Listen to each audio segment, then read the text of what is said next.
ನಮಸ್ಕಾರ. Welcome back to my YouTube channel. ಎಲ್ಲರೂ ಹೇಗಿದ್ದೀರಾ? ಎಲ್ಲರೂ ಚೆನ್ನಾಗಿದ್ದೀರಾ ಅಂತ ಭಾವಿಸ್ತಾ ಬನ್ನಿ ಇವತ್ತಿನ ಬ್ಲಾಗ್ನ ಶುರು ಮಾಡೋಣ. ಬ್ಲಾಗ್ನ ಶುರು ಮಾಡೋಕ್ಕಿಂತ ಮುಂಚೆ ಯಾರೆಲ್ಲ ಹೊಸದಾಗಿ ಚಾನಲ್ನ ನೋಡ್ತಾ ಇದ್ದೀರಾ ದಯವಿಟ್ಟು ಚಾನಲ್ಗೆ ಸಬ್ಸ್ಕ್ರೈಬ್ ಮಾಡಿ, ವೀಡಿಯೋಸ್ ಇಷ್ಟ ಆದರೆ ಲೈಕ್ ಮಾಡಿ, ಫ್ರೆಂಡ್ಸ್ ಆ್ಯಂಡ್ ಫ್ಯಾಮಿಲಿ ಜೊತೆಗೆ ಶೇರ್ ಮಾಡಿ. ಸ್ನೇಹಿತರೆ, ಇವತ್ತಿನ ವಿಡಿಯೋದಲ್ಲೂ ಕೂಡ ಕೆಲವೊಂದು ಎಕ್ಸಸೈಸ್ಗಳನ್ನ ನಿಮಗೋಸ್ಕರ ತೋರಿಸ್ತಾ ಇದ್ದೀನಿ, ನೋಡ್ಕೊಂಡು ಬನ್ನಿ. ಸೊ ಇದು ಸೋಮವಾರದ ಮಿನಿ ಬ್ಲಾಗಿನ್. ನಾಳಿನ ಬ್ಲಾಗಲ್ಲಿ ರಾಯರ ಪೂಜೆ, ರಾಯರ ದೇವಸ್ಥಾನದಲ್ಲೆಲ್ಲ ಯಾವ ರೀತಿಯಾಗಿ ಅದ್ಧೂರಿಯಾಗಿ ರಾಯರ ಜನ್ಮದಿನದ ಆಚರಣೆ ಮಾಡಿದರು ಎಲ್ಲನೂ ಕೂಡ ನಾಳಿನ ವೀಡಿಯೋದಲ್ಲಿ ತೋರಿಸ್ತೀನಿ. ಮಿಸ್ ಮಾಡಿದೆ ನೋಡಿ, ತುಂಬ ಚೆನ್ನಾಗಿತ್ತು ಅಂತಲೇ ಹೇಳ್ಬೋದು ಉತ್ಸವ ಎಲ್ಲನೂ. ಸೊ ಇವತ್ತಿನ ಬ್ಲಾಗ್ ಸೋಮವಾರದ ಬ್ಲಾಗ್ ಬೆಳಗ್ಗೆಯಿಂದನೇ ಶುರು ಮಾಡಿದ್ದೀನಿ. ಬೆಳಗಿನ ರೊಟೀನ್ ನಿಮ್ಗೆಲ್ರಿಗೂ ಗೊತ್ತೇ ಇದೆ. ಬೆಳಗ್ಗೆ ಎದ್ದಿದ ತಕ್ಷಣ ಒಂದು ಆಮ್ಲ ಟ್ಯೂಬ್ ಹಾಕಿ, ಚಿಯಾ ಸೀಡ್ಸ್ ಹಾಕಿ ಬಿಸಿನೀರು ಹಾಕ್ಕೊಂಡು ಕುಡಿಯೋದು. ಸೊ ಒಂದಾದರೂ ಹಾಕ್ಕೊಳ್ಳಿ ಅಥವಾ ಎರಡಾದರೂ ಹಾಕ್ಕೊಳ್ಳಿ. ಸೊ ಆಮ್ಲ ತಂದಿಟ್ಕೊಂಡ್ರೆ ಬೇಗ ಕೆಟ್ಟೋಗುತ್ತೆ. ಬೇಗ ಅನ್ನೋದಕ್ಕಿಂತ ಸ್ವಲ್ಪ ಒಂದು ವಾರ ಇರುತ್ತೆ.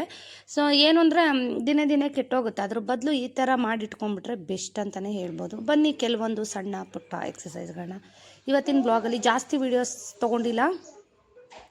ಇವತ್ತು ಯಾಕೋ ಅಷ್ಟೊಂದು ಕಂಫರ್ಟಬಲ್ ಆಗಲಿಲ್ಲ ವೀಡಿಯೋ ಮಾಡ್ಕೊಳ್ಳಿಕ್ಕೆ. ಆಲ್ರೆಡಿ ಒಂದಷ್ಟು ಎಕ್ಸಸೈಸ್ಗಳನ್ನ ಮುಗಿಸಿದ್ದೀನಿ. ಸೊ ನಂದಂತೂ ಎಕ್ಸಸೈಸ್ ರೆಗ್ಯುಲರಾಗಿ ಕಂಪಲ್ಸರಿ ಇರುತ್ತೆ ಅಂತಲೇ ಹೇಳ್ಬೋದು. ಸೊ ಕ್ಯಾನಲ್ಲಿ ಮಾಡೋ ಅಂಥ ಎಕ್ಸಸೈಸ್ಗಳನ್ನ ತೋರಿಸ್ತಿದ್ದೀನಿ. ಸೊ ನಾಳಿನ ಬ್ಲಾಗಲ್ಲಿ ಸೈಡ್ ಫ್ಯಾಟ್ ಬರ್ನ್ ಮಾಡೋ ಅಂಥ ಎಕ್ಸಸೈಸ್ಗಳನ್ನ ನಾನು ನಿಮಗೆ ತೋರಿಸ್ಕೊಡ್ತಾ ಇದ್ದೀನಿ. ಸೊ ಇವತ್ತಿನ ಬ್ಲಾಗ್ ಹಾಗೇ ನೋಡ್ಕೊಂಬಂದ್ಬಿಡಿ. ಸೊ ಮನೇಲಿ ವಾಟರ್ ಕ್ಯಾನ್ ಇದ್ದೇ ಇರುತ್ತಲ್ವ, ಎಲ್ಲರೂ ಮನೆಯಲ್ಲೂ ಇರುತ್ತೆ. ತುಂಬ ಯೂಸ್ ಆಗುತ್ತೆ. 1 ಲೀಟ್ರದ್ದು 2 ಕ್ಯಾನ್ ಇಟ್ಕೊಳ್ಳಿ. ಸೊ ನೋಡಿ, ಈ ರೀತಿಯಾಗಿ ಸೈಡು ಏನಿರುತ್ತೆ, ಸೈಡು ಫ್ಯಾಟ್ ಕಡಿಮೆ ಆಗುತ್ತೆ ಒಂದು. ಇನ್ನು ನಮ್ಮ ಬೆಲ್ಲಿನೂ ಕಡಿಮೆ ಆಗುತ್ತೆ. ಇನ್ನು ಸೊಂಟ ಭಾಗ ಅಂತೂ ದಿನೇ ದಿನೇ ಇದು ಮಾಡ್ತಾ ಮಾಡ್ತಾ ಸುತ್ತಳತೆ ಕಡಿಮೆ ಆಗ್ತಾ ಬರುತ್ತೆ. ಏನು ಗೊತ್ತಾ, ನೀವು ಡೈಲಿ ಮಾಡಬೇಕು. ಅಟ್ಲೀಸ್ಟು ನಿಮ್ಗೆ 1 ಅವರ್ ಟೈಮ್ ಸಿಕ್ಕಿಲ್ಲ ಅಂದರೆ ಒಂದು ಅರ್ಧ ಗಂಟೆ ನಿಮಗೆ ಸಮಾಧಾನ ಆಗುತ್ತೆ. ಒಂದು ಅರ್ಧ ಗಂಟೆ ಪರವಾಗಿಲ್ಲ, ಇವತ್ತು ಎಕ್ಸಸೈಸ್ ಮಾಡಿದೆ ಅಂತ. ಸೊ ಅದನ್ನು ಮೇಂಟೈನ್ ಮಾಡ್ತಾ ಹೋಗಬೇಕು, ಡೈಲಿ ಮಾಡ್ತಾ ಹೋಗಬೇಕು ನೀವು. ಸೊ ನೀವು ವೆಯ್ಟ್ನ ಜಾಸ್ತಿ ತಲೆ ಕೆಡಿಸ್ಕೋಬೇಡಿ. ಸೊ ನೀವು ಇಂಚಸ್ಸು ಕಡಿಮೆ ಆಗ್ತಾ ಬರಬೇಕು. ನೀವು ಹಾಕೋಂಥ ಬಟ್ಟೆಗಳು ಲೂಸ್ ಆಗ್ತಾ ಬರಬೇಕು. ಸೊ ವೆಯ್ಟ್ ಎಷ್ಟಾನೂ ಇರಲಿ, ಆಮೇಲೆ ವೆಯ್ಟ್ ತನ್ನಷ್ಟಕ್ಕೆ ತಾನೇ ಇಳಿಯುತ್ತೆ. ಸೊ ನೋಡಿ, ಈ ಥರ ಮಾಡಬೇಕಾದ್ರೆ ನೀವು ಈ ತೊಡೆ ಭಾಗ ಏನಿದೆ ಇದು ಸೆಳ್ತಾ ಬರಬೇಕು. ಅಂದರೆ ಎಳಿಬೇಕು, ನೋವಾಗಬೇಕು ನಿಮಗೆ ಮಾಡಬೇಕಾದ್ರೆ. ಆವಾಗ ನಿಮಗೆ ಅದು ಫ್ಯಾಟ್ ಬರ್ನ್ ಆಗ್ತಾ ಇದೆ ಅಂತ. ಸೊ ಕಾಲನ್ನ ಸ್ವಲ್ಪ ಟೈಟಾಗಿ ಇಟ್ಕೊಂಡು, ಸೊ ನಿಮ್ಮ ಸೊಂಟ ಭಾಗ ಮತ್ತು ತಲೆ ಭಾಗ ಮಾತ್ರ ಈ ಥರ ಆಡಿಸಿ. ಸೊ ಆದಷ್ಟು ಬಗ್ಗಿ. ವೆಯ್ಟು ಯಾಕೆ ತೊಗೋತೀವಿ ಅಂತಂದರೆ, ವೆಯ್ಟನ್ನು ತೊಗೊಂಡು ಈ ಥರ ಎಕ್ಸಸೈಸ್ ಮಾಡೋದ್ರಿಂದ ಸೊ ಹೊಟ್ಟೆ ಭಾಗ ಬೇಗ ಕಡಿಮೆ ಆಗುತ್ತೆ. ಸೊ ಸುಮಾರಷ್ಟು ಜನ ವೀಡಿಯೋಗಳಲ್ಲಿ ತೋರಿಸಿರ್ತಾರೆ, ಆದರೆ ನೀವು ನನಗೆ ಕಮೆಂಟ್ ಮಾಡ್ತಾ ಇರ್ತೀರ, ಶ್ವೇತಾ ನೀವು ಫಾಲೋ ಮಾಡೋದನ್ನು ತೋರಿಸಿ ಅಂತ. ಸೊ ನೋಡಿ, ಈ ಎಕ್ಸಸೈಸ್ ಕೂಡ ನಾನು ಕ್ಯಾನಲ್ಲಿ ಮಾಡೋದು ಮಾತ್ರ ಇವತ್ತು ತೋರಿಸ್ತಾ ಇದ್ದೀನಿ. ದಿನ 2 ಯಾಕೆಂದರೆ ನಿಮಗೆ ಹೊಸಬ್ರಾದರೆ ಎಕ್ಸಸೈಸ್ನ ನೆನ್ಪಿಟ್ಕೊಳ್ಳೋದಕ್ಕೆ ತುಂಬ ಕಷ್ಟ ಆಗುತ್ತೆ. ಹಾಗಾಗಿ ನೋಡಿ, ಇದು ಅಷ್ಟೇ. ಇದನ್ನು ಮಾಡಬೇಕಾದ್ರೂ ನೀವು ಕಾಲು ಸ್ಟ್ರೈಟ್ ಇರಬೇಕು. ಸೊ ಸೆಳ್ತಾ ಬರಬೇಕು. ನಿಮ್ಮ ಸೊಂಟ ಭಾಗದಿಂದ ಮೇಲ್ಭಾಗ ಮಾತ್ರ ಬಗ್ಗಬೇಕು ನಿಮಗೆ. ಸೊ ಇದರಿಂದನೂ ಹೊಟ್ಟೆ ಕಡಿಮೆ ಆಗುತ್ತೆ, ತೊಡೆ ಭಾಗ ಕಡಿಮೆ ಆಗುತ್ತೆ. ಸೊ ನಾವು ಎಲ್ಲ ಎಕ್ಸಸೈಸ್ನೂ ಕೂಡ ಇನ್ಕ್ಲೂಡ್ ಮಾಡ್ಕೋಬೇಕು. ಸೊ ಏನು ಅಂದರೆ ಕೆಲವ್ರು ಮರೆತು ಬಿಡ್ತಾರೆ ಯಾವ್ಯಾವ ಎಕ್ಸಸೈಸ್ ಮಾಡೋದು ಏನು ಅಂತ. ಸೊ ಒಂದು ವೀಡಿಯೋದಲ್ಲಿ ನಿಮಗೆ ತೋರಿಸೋದ್ರಿಂದ ನಿಮ್ಗೆ ಒಂದು ಮೋಟಿವೇಶನ್ ಸಿಗುತ್ತೆ, ನೆನಪಿನ ಶಕ್ತಿ ಇರುತ್ತೆ ಅನ್ನೋ ಕಾರಣಕ್ಕೆ ಇದು ಕೂಡ ನೀವು 30 ಟೈಮ್ ಮಾಡಿ, 40 ಟೈಮ್ ಮಾಡಿ, ಬಿಗಿನರ್ಸ್ ಆದರೆ 20 ಟೈಮ್ಸ್ ಮಾಡಿ. ಸೊ ಈ ಬೇಸಿಗೆಯಲ್ಲಿ ಯಾರ್ಯಾರೆಲ್ಲ ವೆಯ್ಟ್ ಲಾಸ್ ಮಾಡೋದಕ್ಕೆ ಟ್ರೈ ಮಾಡ್ತಿದ್ದೀರಾ, ಖಂಡಿತ ವೆಯ್ಟ್ ಲಾಸ್ ಆಗ್ತೀರಾ. ಬೇಸಿಗೆನಲ್ಲೇ ಜಾಸ್ತಿ ವೆಯ್ಟ್ ಲಾಸ್ ಆಗುವಂಥದ್ದು. ಸೊ ಅದಾಯಿತಾ, ಇದು 3ನೇ ಎಕ್ಸಸೈಸು. ಸೊ ಇದನ್ನು ಮಾಡಬೇಕಾದ್ರೂ ಅಷ್ಟೇ, ನೀವು ಕಾಲನ್ನು ತುಂಬ ಟೈಟಾಗಿ ಇಟ್ಕೊಂಡಿರಬೇಕು. ಆಮೇಲೆ ನೀವು ಸೊಂಟ ಭಾಗ ಮಾತ್ರ ಬಗ್ಗಬೇಕು, ಈ ಥರ ಟ್ವಿಸ್ಟ್ ಮಾಡಬೇಕು. ಸೊ ಕೌಂಟ್ ಮಾಡ್ತಾ ಹೋಗಿ, 30 ಟೈಮ್ 40 ಟೈಮ್ ಈ ಥರ ಕೌಂಟ್ ಮಾಡ್ತಾ ಹೋಗಿ. ಇದರಲ್ಲೂ ಕೂಡ ನಿಮಗೆ ಇದೆಲ್ಲ ಕ್ಯಾನ್ ಉಪಯೋಗಿಸಿ ಮಾಡೋವಂಥ ಎಕ್ಸಸೈಸ್ಗಳು ಇನ್ನೂ ಭಾಳಷ್ಟು ಮಾಡ್ತೀನಿ. ಸೊ ಇಲ್ಲಿ ವಿಡಿಯೋನಲ್ಲಿ ಎಲ್ಲನೂ ಒಂದೇ ದಿವಸ ತೋರಿಸಿದ್ರೆ ನಿಮಗೂ ಕನ್ಫ್ಯೂಷನ್ ಆಗುತ್ತೆ. ಹಾಗಾಗಿ ಡೈಲಿ ಒಂದು 4 ಎಕ್ಸಸೈಸ್ಗಳನ್ನ ತೋರಿಸ್ತಾ ಹೋಗ್ತೀನಿ. ಸೊ ಏಜ್ ಆಗಿರೋರು ಏನು ಮಾಡಬೇಕು, ವಾಕ್ ಮಾಡಬೇಕಾ, ಎಕ್ಸಸೈಸ್ ಮಾಡಬೇಕಾ, 40+ ಆಗಿರೋರು ಅಂತ ಕೇಳ್ತಾ ಇದ್ದೀರಾ. ಸೊ ಚಾನಲ್ಗೆ ಸಬ್ಸ್ಕ್ರೈಬ್ ಮಾಡ್ಕೊಂಡು ನಾನು ಫಾಲೋ ಮಾಡ್ತಾ ಹೋಗಿ. ಖಂಡಿತ ಒಂದಲ್ಲ ಒಂದು ಟಿಪ್ಸ್ಗಳನ್ನ ನಾನು ಕೊಡ್ತಾ ಹೋಗ್ತೀನಿ. ನಾಳೆ ನಾಡಿದ್ದು ಬ್ಲಾಗಲ್ಲಿ ಖಂಡಿತ ನಾನು ನಿಮಗೆ ಅದ್ರ ಬಗ್ಗೆ ತಿಳಿಸ್ಕೊಡ್ತೀನಿ. ಹೀಗೆ ವೀಡಿಯೋಸ್ಗಳನ್ನ ನೋಡ್ತಾ ಇರಿ. ಸೊ ಎನರ್ಜಿ ತೊಗೋಬೇಕು ಅಂದರೆ ಬೆಳಗ್ಗೆ ಹೊತ್ತು ಯಾವುದಾದ್ರೂ ಡಿಟಾಕ್ಸ್ ಡ್ರಿಂಕು ಅಥವಾ ಜೀರಿಗೆ ನೀರು, ಮೆಂತ್ಯ ನೀರು ಅಥವಾ ಚಕ್ಕೆ ನೀರು ಅಥವಾ ಆಮ್ಲ ನೀರು ಏನಾದರೂ ಆಯಿತು, ಗ್ರೀನ್ ಟೀ, ಬ್ಲ್ಯಾಕ್ ಟೀ, ಇಷ್ಟೆಲ್ಲ ಆಪ್ಷನ್ ಇದೆ. ಯಾವುದಾದ್ರೂ ಒಂದು ತೊಗೊಂಡು ಸೊ ನೀರಂತೂ ಏರವಾಗಿ ಕುಡೀರಿ, ಏನೂ ತೊಂದರೆ ಇಲ್ಲ. ಸೊ ನೋಡಿ, ಇದು ಮಾಡಬೇಕಾದ್ರೂ ಅಷ್ಟೇ ಆ ಕಡೆ ಈ ಕಡೆ ನಿಮ್ಗೆ ಹೊಟ್ಟೆ ಭಾಗ ಏನಿದೆ ಅದು ಸೆಳ್ತಾ ಬರಬೇಕು. ಸೊ ಇದರಿಂದ ಆರ್ಮ್ಸ್ ಕೂಡ ಕಡಿಮೆ ಆಗುತ್ತೆ. ಹೊಟ್ಟೆ ನೋಡಿ, ನೀವು ಎಕ್ಸಸೈಸ್ ಇದನ್ನು ಮಾಡಬೇಕಾದ್ರೆ ಸೊ ಫುಲ್ಲು ನಿಮ್ಮ ಉಸಿರಾಟದ ಮೇಲೆ ಗಮನ ಇರಬೇಕು. ಎಲ್ಲಿ ಪೇಯ್ನ್ ಆಗ್ತಿದೆ, ನಾನು ಮಾಡ್ತಾರೆ ಎಕ್ಸಸೈಸ್ ವರ್ಕ್ ಆಗ್ತಿದೆಯಾ ಅನ್ನೋದು ಗಮನ ಇರಬೇಕು. ಉಸಿರಾಟದ ಮೇಲೆ ಗಮನ ಇದ್ದರೆ ಖಂಡಿತ ನಿಮ್ಗೆ ವರ್ಕ್ ಆಗ್ತಿದೆಯಾ ಅನ್ನೋದು ಗೊತ್ತಾಗುತ್ತೆ. ನೀವು ಈ ಥರ ಮಾಡಬೇಕಾದ್ರೆ ಸೊ ನೋಡಿ, ಹೊಟ್ಟೆ ಭಾಗದಲ್ಲಿ, ಸೊಂಟ ಭಾಗದಲ್ಲೆಲ್ಲ ಸೆಳ್ತಾ ಬರುತ್ತೆ. ಇದು ಕೂಡ ಅಷ್ಟೇ, ಇದು ಕ್ಯಾನಿಂದ ಮಾಡೋ ಅಂಥ ಎಕ್ಸಸೈಸ್. ನೀವು ಎಷ್ಟು ಸಾಧ್ಯವೋ ಜಾಸ್ತಿ ಕಾಲು ಅಗಲ ಇಟ್ಕೋಬೇಡಿ, ಮೀಡಿಯಮ್ ಅಗಲದಲ್ಲಿ ಇಟ್ಕೊಂಡು ಸೊ ಎಷ್ಟು ಬಗ್ಗೋದಕ್ಕೆ ಸಾಧ್ಯನೋ ಅಷ್ಟು ಬಗ್ಗಬೇಕು. ಒಂದು ಕಡೆ 20 ಟೈಮ್ ಅಥವಾ 15 ಸಾರಿ, 20 ಸಾರಿ, ಅಥವಾ ನೀವು ಮಾಡ್ತೀನಿ ಅಂದರೆ ಒಂದು 30 ಸಾರಿ ಮಾಡ್ಬೋದು. ಸೊ ಇದು ಮಾಡಿದ ಮೇಲೆ ನೋಡಿ ನಿಮಗೆ ಪೇಯ್ನ್ ಸ್ಟಾರ್ಟ್ ಆಗುತ್ತೆ ಸೈಡು. ಏಕೆಂದರೆ ಇದನ್ನು ಡೈಲಿ ಪ್ರಾಕ್ಟೀಸ್ ಮಾಡ್ತಾ ಹೋದರೆ ಪೇಯ್ನ್ ಕಡಿಮೆ ಆಗುತ್ತೆ. ಸ್ಟಾರ್ಟಿಂಗ್ ಎಂಥವ್ರಿಗೂ ಆದರೂ ಕೂಡ ಮೈ ಕೈ ನೋವು ಈ ಥರ ಸ್ಟಾರ್ಟ್ ಆಗುತ್ತೆ. ಕೆಲವೊಬ್ರಿಗಂತೂ ವಾಶ್ರೂಮ್ಗೆ ಕೂರೋಕ್ಕಾಗಲ್ಲ, ಅಷ್ಟು ಪೇಯ್ನ್ ಸ್ಟಾರ್ಟ್ ಆಗುತ್ತೆ. ಆಮೇಲೆ ನಿಮಗೆ ಸರಿ ಹೋಗುತ್ತೆ. ಈಗ ತೋರಿಸಿದಂಥ ಎಕ್ಸಸೈಸ್ ಕೂಡ ಸೈಡ್ ಫ್ಯಾಟ್ಗೆ ಸಂಬಂಧಪಟ್ಟಿದ್ದಂಥದ್ದು. ಸೊ ಇದನ್ನೆಲ್ಲ ಪ್ರಾಕ್ಟೀಸ್ ಮಾಡಿ ನೆಕ್ಸ್ಟ್ ಬ್ಲಾಗಲ್ಲಿ ಖಂಡಿತ ನಿಮಗೆ ಎಕ್ಸಸೈಸ್ಗಳನ್ನ ಶೇರ್ ಮಾಡ್ತೀನಿ. ಟೈಮು 8:45. ಸುಜಿತ್ಗೆ ರೆಡಿ ಮಾಡಿ ಸ್ಕೂಲಿಗೆ ಕಳಿಸ್ದೆ, ವ್ಯಾನ್ ಬಂತು ಇವಾಗ. ದೋಸೆ ಮಾಡಿದ್ದೀನಿ ಇವತ್ತು, ಆಲೂಗಡ್ಡೆ ಪಲ್ಯ, ಚಟ್ನಿ, ದೋಸೆ ಮಾಡಿದ್ದೀನಿ. ಸೊ ನಾನು ಒಂದು ದೋಸೆ ಮಾಡ್ಕೋತೀನಿ, ತೋರಿಸ್ತೀನಿ ನಾನು ನಿಮಗೆ ಯಾವ ರೀತಿ ದೋಸೆ ಮಾಡ್ತೀನಿ ಅಂತ.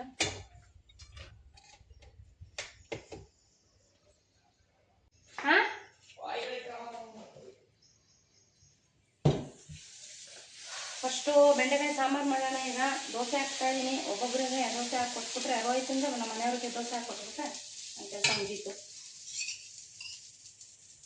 ಸ್ವಲ್ಪ ಬೆಣ್ಣೆನೂ ಹಾಕ್ತೀನಿ ದೋಸೆಗೆ.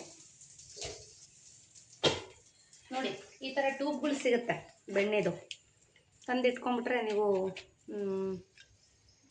ದೋಸೆಗೆಲ್ಲ ಹಚ್ಚಕ್ಕೆ ತುಂಬ ಈಸಿ ಆಗುತ್ತೆ. ದೋಸೆ ಮಾಡುವಾಗ ತೋರಿಸ್ತೀನಿ. ಹೆಸರು ಕಾಳು ದೋಸೆ ಮಾಡ್ತಾಯಿದ್ದೀನಿ.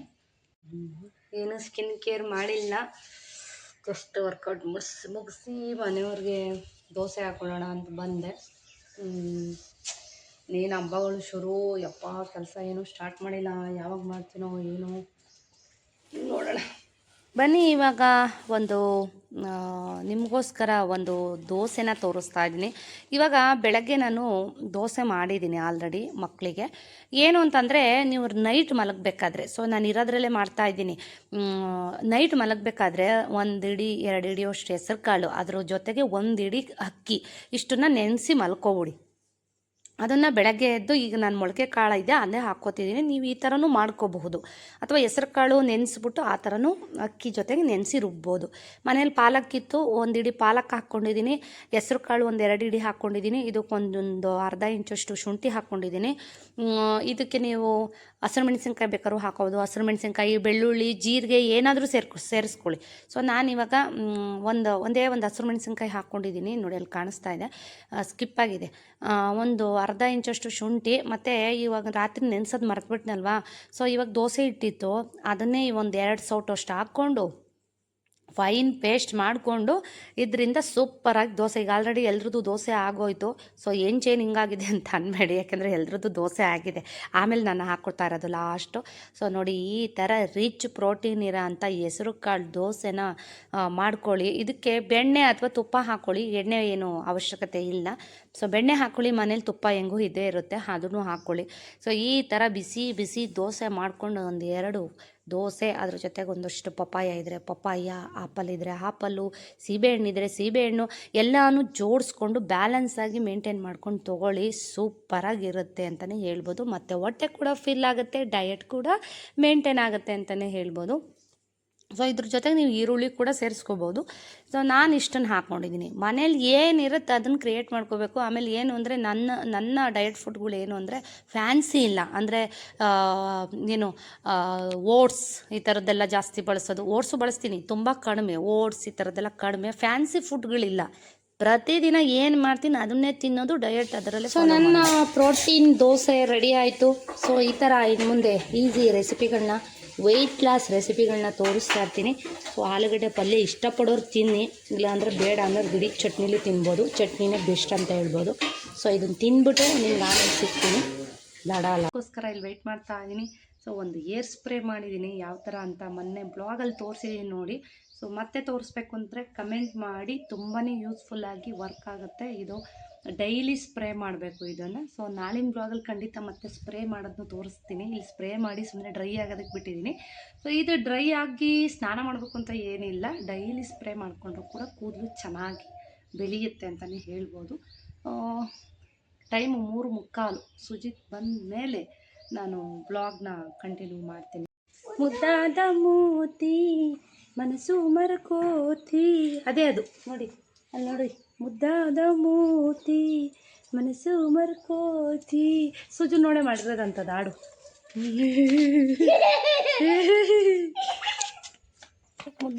ಮುದ್ದಾದ ಮೂತಿ ಮನಸ್ಸು ಮರ್ಕೋತಿ, ಅಯ್ಯಯ್ಯ ಕೋತಿ ನನ್ನ ಮಗದ ತಂದು ಕೋತಿ ಮರಿಗಳು ಬರೋ ವರ್ಷದಲ್ಲಿ ಸೊಂಪೆ ತುಂಬೋಗ್ಬಿಟ್ಟಿದೆ. ಇಲ್ಲಿ 2 ಮನ್ಸು, ಯಾಕೆಂದರೆ 1 ಸೆಕೆಂಡ್ ಬಿಡುವಿರಲ್ಲ ಸ್ನೇಹಿತರೆ. ಕೆಲಸ ಯಾವಾಗಲೂ ಕೆಲಸ ಇದ್ದೇ ಇರುತ್ತೆ. ಇದಾದಮೇಲೆ ಇನ್ನೊಂದು ಇದ್ದೇ ಇರುತ್ತೆ ಕೆಲಸ ಅಂತೂ. ಸೊ ಹೇಳಿದ್ನಲ್ಲ, ಒಂದು 30 ಅವರ್ಸು ನಮಗೆ ಡೇ ಇದ್ರೂ ಸಾಕಾಗಲ್ಲ ಅನಿಸುತ್ತೆ ನನಗೆ, ಹಂಗೆ ಅನಿಸುತ್ತೆ. ಸೊ ನೋಡಿ, ಇವಾಗ ಸೊಂಪು ತುಂಬೋಗ್ಬಿಟ್ಟಿದೆ. ಈಗ ಬಂದೆ, ಗಿಡಗಳನ್ನ ಹಾಕೋಣ ಅಂತ ಬಂದೆ. ಸೊ ಮುಖ ತೊಳೆದು ದೇವ್ರ ದೀಪ ಹಚ್ಬೇಕು, ಹಾಕ್ಲೋ ಬೇಡವೋ ಅಂತ ಯೋಚನೆ ಮಾಡ್ತಾ ಇದ್ದೀನಿ. ನೀರು ನಿಲ್ಸಿರೋದಿದ್ದಾರೆ, ಸಣ್ಣ ಬರ್ತಾ ಇದ್ದಾವೆ. ಇಲ್ಲೊಂದು ಮೋಟ್ರ್ ರೆಡಿ ಮಾಡಿಸಿದ್ದೀವಿ. ಇವಾಗ ಹೊಸ ಸೊಂಪಿಗೆ ನಾವು ಕನೆಕ್ಷನ್ ತೊಗೊಂಡಿದ್ವಿ, ಬಟ್ ನಾವು ಅದನ್ನು ವಾಲ್ ಆನ್ ಮಾಡಿರಲಿಲ್ಲ. ಸೊ ಇದು ಬೇಸಿಗೆ ಅಲ್ವ, ಸ್ವಲ್ಪ ನೀರಿಗೆ ಪ್ರಾಬ್ಲಮ್ಮು. ಸೊ ಹಂಗಾಗಿ ಸ್ವಲ್ಪ ನೋಡೋಣ ಅಂತ ಬಂದೆ. ಮೋಸ್ಟ್ಲಿ ನಿಲ್ಸಿದ್ದಾರೆ ಅಂತ ಅನಿಸುತ್ತೆ. ಪರವಾಗಿಲ್ಲ, ಸೊಂಪಲ್ಲಿರುತ್ತೆ, ಯಾವಾಗ ಬೇಕಾದ್ರೂ ಮೋಟ್ರ್ ಆನ್ ಮಾಡಿಕೊಂಡು ನೀರು ಬಿಡ್ಬೋದು, ತೊಂದರೆ ಇಲ್ಲ. ಒಳ್ಳೇದಾಯಿತು, ಯಾಕೆಂದರೆ ಇಲ್ಲೂ ಧೂಳು ವಿಪರೀತ ಕೂತಿರ್ತಿತ್ತು.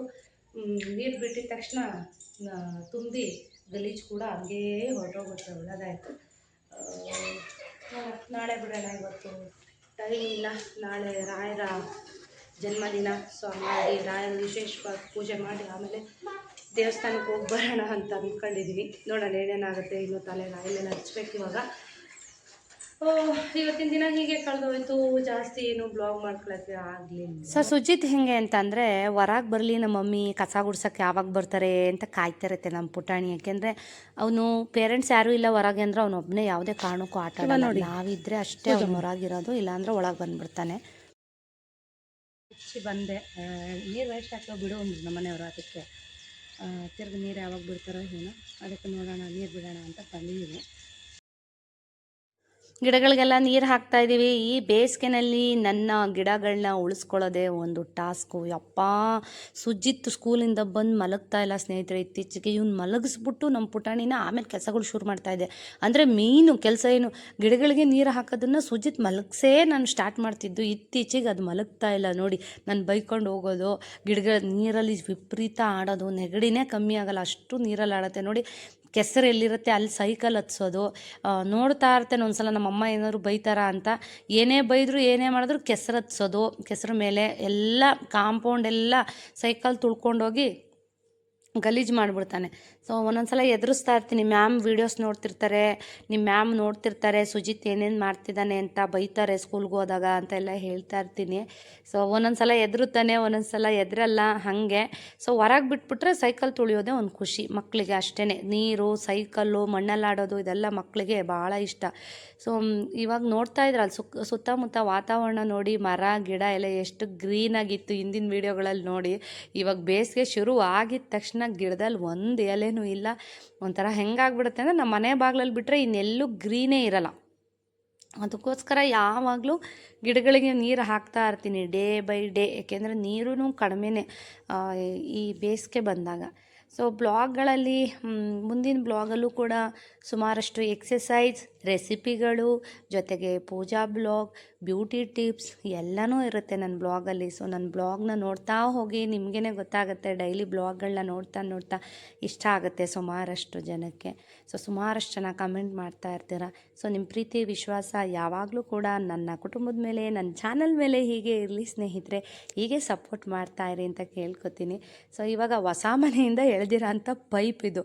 ಸೊ ಯಾಕೆಂದರೆ ಇತ್ತೀಚೆಗೆ ಗಿಡಗಳಂದರೆ ಮೊದಲೇ ಪ್ರಾಣ. ಇತ್ತೀಚೆಗೆ ನೀರು ಬರ್ತಾ ಇರಲಿಲ್ಲ, ಗಿಡಗಳು ಒಣಗೋಗ್ಬಿಡುತ್ತಲ್ಲಪ್ಪ ಅಂತ ಫುಲ್ ಟೆನ್ಷನ್ನೇ ತೊಗೊಂಡ್ಬಿಟ್ಟಿದೆ. ನಂಗೆ ಗಿಡಗಳು ಚೆನ್ನಾಗಿರಬೇಕು, ಆ ಮನೆ ಬಾಗಿಲಲ್ಲಿ ಒಂದು ಗಾರ್ಡನ್ ಇದ್ದರೆ ನನಗೆ ಖುಷಿ ಅದು. ಸೊ ಏನಪ್ಪ ಮಾಡೋದು ಅಂತ ದಿನ ಯೋಚನೆ ಆಗಿಬಿಟ್ಟಿತ್ತು. ಅಷ್ಟರಲ್ಲಿ ನಮ್ಮ ಮನೆಯವ್ರು ಐಡಿಯಾ ಮಾಡಿ ಆ ವಾಲನ್ನು ಓಪನ್ ಮಾಡಿಸಿ, ಸೊ ಇದರಿಂದ ಗಿಡಗಳಿಗೆ ನೀರು ಹಾಕ್ಕೊಂಬಿಡು ನೀನು ಅಂತ ಎಕ್ಸ್ಟ್ರಾ ಪೈಪ್ ತರಿಸಿ ಕೊಟ್ಟಿದ್ದಾರೆ. ಸೊ ಎಕ್ಸ್ಟ್ರಾ ನೀರನ್ನು ಗಿಡಗಳಿಗೆ ಹಾಕ್ಕೋತೀನಿ. ಮಳೆಗಾಲದಲ್ಲಿ ತೊಂದರೆ ಇಲ್ಲ. ಸೊ ಬೇಸಿಗೆನಲ್ಲಿ ದಿನಾಲೂ ನೀರು ಬಿಟ್ಟರೂ ಕೂಡ ಒಣಗೋಗ್ತಾ ಇರುತ್ತೆ ಗಿಡಗಳು. ಸೊ ಅದು ಮೇಂಟೈನ್ ಮಾಡೋದು ತುಂಬಾ ಕಷ್ಟ. ಇವತ್ತಿಂದೊಂದು ಸಣ್ಣ ಬ್ಲಾಗ್ ಸ್ನೇಹಿತರೆ. ನೆಕ್ಸ್ಟ್ ವಿಡಿಯೋನಲ್ಲಿ ಸಿಗ್ತೀನಿ. ಇವತ್ತಿನ ಬ್ಲಾಗ್ನ ನಾನು ಇಲ್ಲಿಗೆ ಎಂಡ್ ಮಾಡ್ತಾ ಇದ್ದೀನಿ. ಸೊ ಮುಂದಿನ ಒಂದು ಬ್ಲಾಗಲ್ಲಿ ಒಂದು ಒಳ್ಳೆ ಕಂಟೆಂಟೊಂದಿಗೆ ಬರ್ತೀನಿ ಸ್ನೇಹಿತರೆ. ಅಲ್ಲಿವರೆಗೂ